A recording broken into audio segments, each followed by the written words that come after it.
Abokina, abokina yau al'amura. kai lafiya kalofa. Abokina na zaka je na ganka a fusaci a rigin tsakiyar wannan rana. Sai dai dole. Ni ban ma jin ranar saboda gaba ɗaya kaina ya ɗau caji. To ka san me daki na ta aiki. Na samu da. To kuma akwai matsalar mama ba a samu a shayar da yaron yadda ya kamata. Gaba ɗaya kaina ya ɗau caji. Kwance nake a gida ma saboda kukansa haka na fito. An bani wani lambar waye gaba ɗaya dai in na kira lambar ma baya shiga.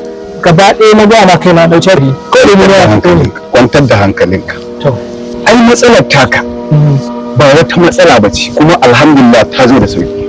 to har ka sa na yi dariya Yawwa, saboda matsalar da ka faɗa idan ka samu madara nan matsalar ka ta matsalar ka ta ina zan samu wannan madara nan za ka samu madara nan a yan baffa supermarket NPL kenan. NPN Ƙwarai kuwa opposite ɗin titin layin lamba sabo yana kallon titin layin lamba sabo. to da za ku dogon turanci yau To shi kenan ba matsala. Allah ba da sa. gode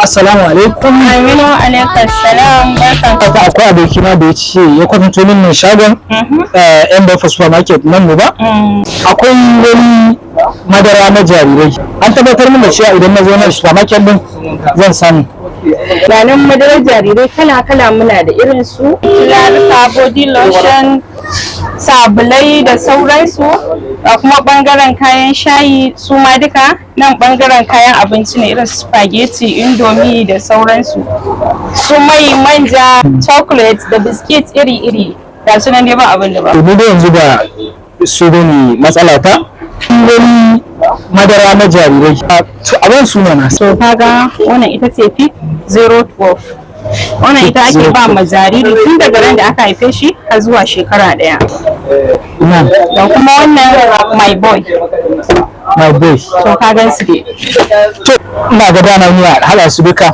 amma dai yanzu ki aje wannan ni wannan nake so kuma karban transfer muna karban transfer